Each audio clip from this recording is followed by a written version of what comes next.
It's not my dream at all. Kasi nga, sobrang mahiyain ako. Ganito lang naman ako, maingay lang ako, pero wala akong yung ganyan. Siguro dahil din sa, baka nagre-require yun ng talagang malalim na pinag-aralan. Ibig ko sabihin, diba? Baka siguro kang kaya ko lang gawin yung kaya ko lang. At ang alam kong kaya ko lang gawin is magpatawanin tas magpasaya talaga. Marami naman akong alam na pwedeng hindi rin alam ng iba, no?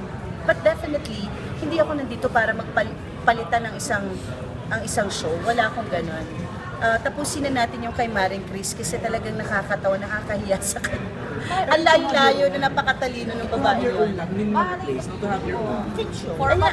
I'd like to have a travel show. Gusto kong puntahan lahat ng sulok ng Pilipinas kasi ang dami pang hindi natin nalilibot. Pero gusto ko yung super masa, yung affordable, yung makaka-discover ako ng para pwede kang mag-overnight ng 2 piso lang.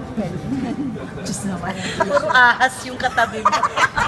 Guba talaga. Diba? Tapos yung kakainin mo mga kwek-kwek, ganyan, diba? Mas gusto ko ganon kasi I think mas masaya ako sa Nabanggit ganon. mo ba yan sa manager? Hindi pa, ayan, narinig na nila. Pero kasi kung, di ba minsan sila yung mas nakakakita dun sa mas malaking view.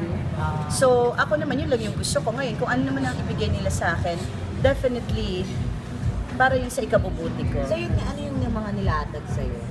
Wala pa. Pero meron akong mga aayusin. Very soon, merong mga ilalatag sa akin. Sana meron dun spaghetti, barbecue, pancit. Halo. Pagkain ba? Seryoso ka ba Hindi sa nilalatag mo. Seryoso ka